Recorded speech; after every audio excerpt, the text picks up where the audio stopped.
Howdy, folks. Welcome back to College Algebra. This is the beginning of Unit 3. Section 3.4 deals with function operations.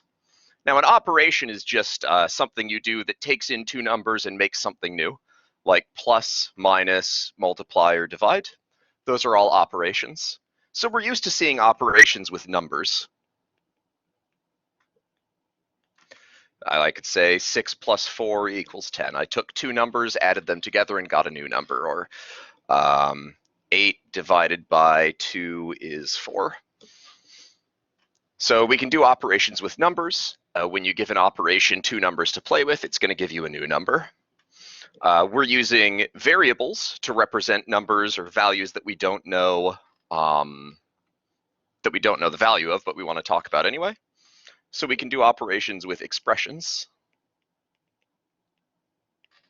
So I could say x minus 3, well, actually that's just x minus 3. There's no simplifying there. Or I could say 5 times y equals 5y.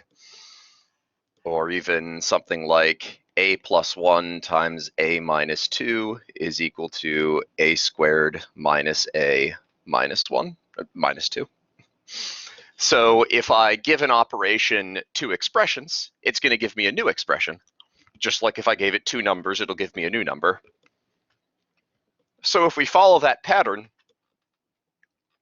a function operation is where I can add two whole functions together, not as expressions, but as functions, and get a new function out of it.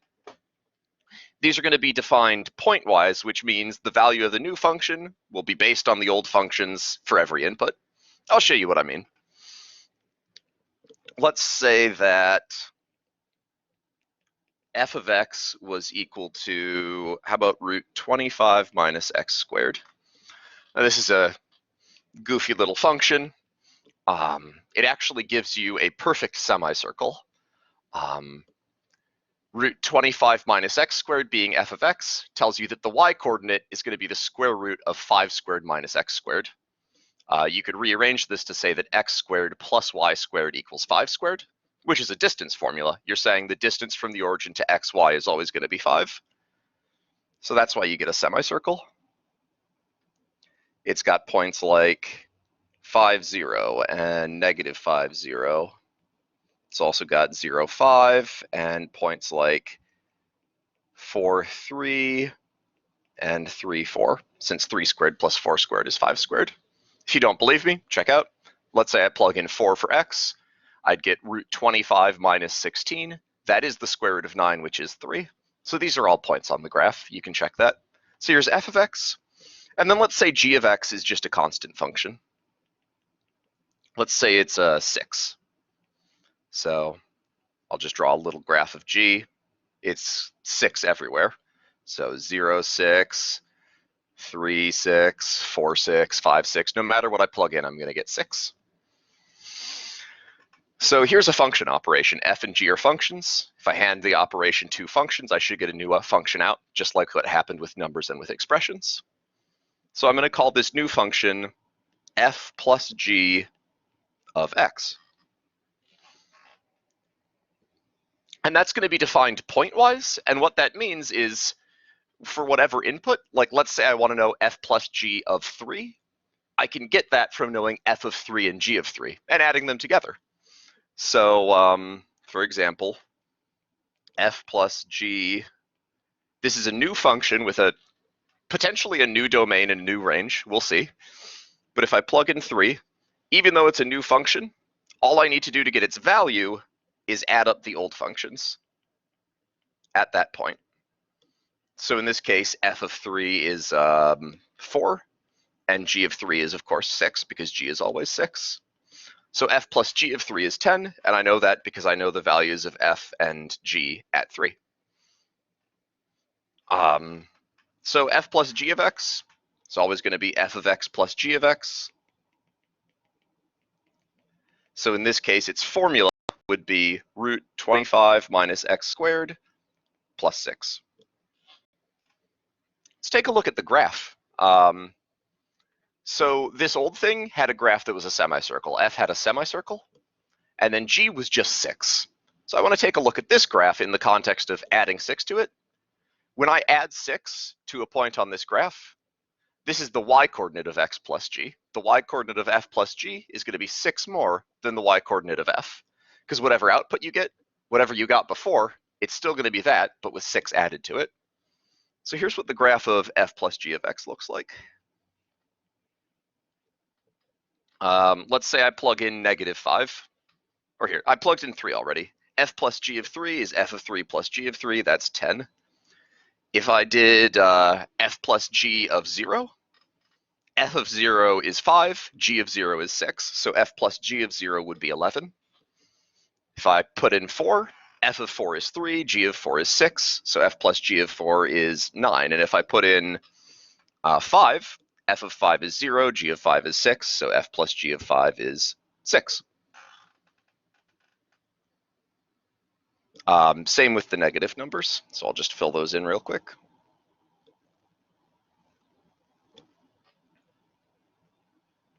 So it's actually a very similar shape to f. It's a semicircle again, but this time it's moved up 6 units from where it was before because I added 6 to each of these outputs. So all the x-coordinates stayed the same, but the y-coordinates all went up by 6. So the shape of this graph is related to the shape of these graphs somehow.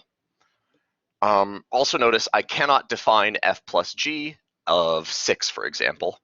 If I tried to do f plus g of 6, why can't I do that? Because it's f of 6 plus g of 6. Well, g of 6 is easy. That's just 6. You always get 6.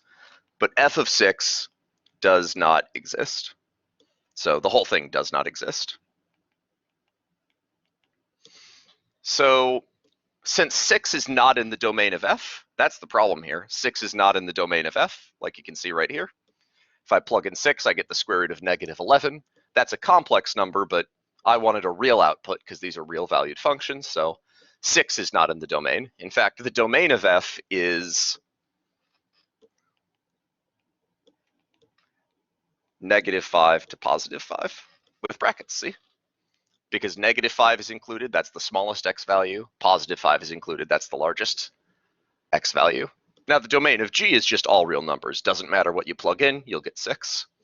F plus g, when I'm making that point, see, I plug in a number, that number has to be in the domain of f, and it has to be in the domain of g, or we're not going to get a good answer. So the domain of f plus g is also -5 to 5, because those are the only points we're allowed to plug into f. Now the range is something else. So the range of f was anything from 0 to 5. Yeah? Let me scroll this back up. There. The range of f was anything from 0 to 5, the lowest y value to the highest, 0 to 5. The range of g was just 6 and nothing else, but the range of f plus g is something else. The lowest points on f plus g are -5, 6, and +5, 6. Doesn't matter which one of those you pick, they're at the same height. The top point of f is 0, 11. So the range of f is going to go from 6 all the way up to 11. So when I say it's a new function, I mean it. It's got new outputs. It's got the same domain as f this time, not every time, but the range is completely new. So we've added together 2 functions and we got a new function out of it.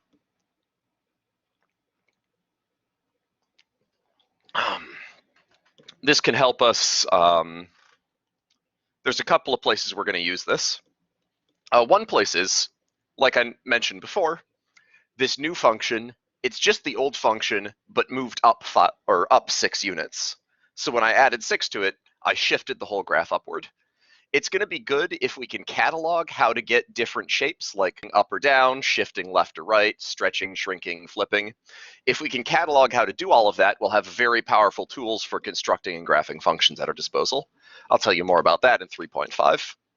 Another thing you can use these for is these show up in the real world sometimes. For example, your profit is revenue minus cost, right?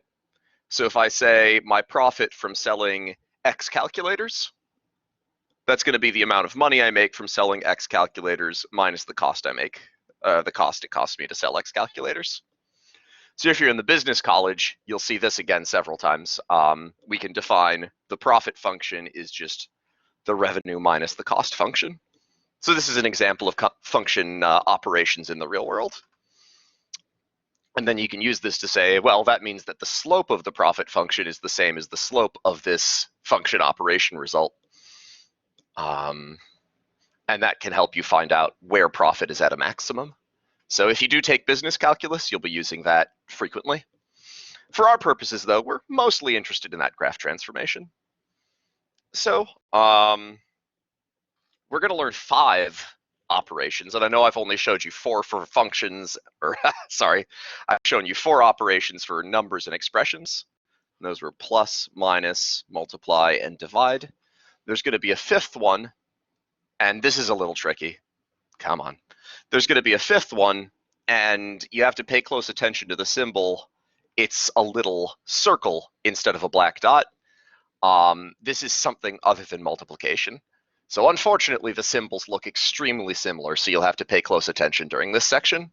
This is called composition, and it means you plug one function into the other. This is multiplication, you multiply them together. Let me just put the definitions up, and we'll handle the first 4, and then we'll handle the 5th. So f plus g is a new function of x, and at every point it's equal to f of x plus g of x, as long as both of those are defined. F minus g of x, these are going to be really self-explanatory.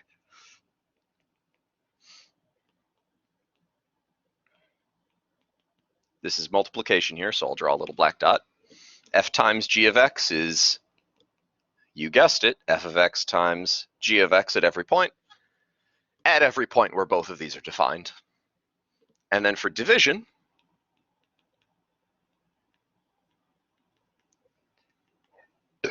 excuse me, it's going to be equal to f of x divided by g of x. But since you can't divide by 0, this is only defined where f and g are both defined and g is not equal to 0, because otherwise we would be dividing by 0, and that would be bad. And so we'll handle composition in a little bit. One thing I want to make clear is that this is function notation. I know this looks a ton like multiplication. It is not multiplication.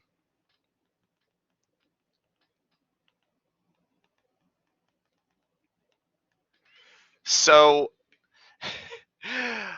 it's awkward because this looks like the distribution rule. This looks like distributing multiplication over addition, but it is not. This is saying this new function, its value at every point is equal to the sum of the 2 old values. It's only a coincidence that it looks like distribution. Down here, it looks nothing like distribution. F times g of x is equal to f of x times g of x. So I want you to make sure you remember function notation. And the way you know it's function notation is I'm using the letters f and g.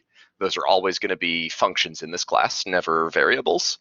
So since I'm using f and g, this is a function notation, and you can't treat it with multiplication rules.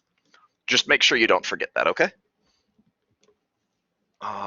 So for the rest of today's lesson, we're going to see some examples of working with these, and we'll see how to find the domains of the new functions we make. We'll see how to evaluate them, how to build their formulas, and how to find their domains. I'll go ahead and cut this video off here. Stay tuned for the second part.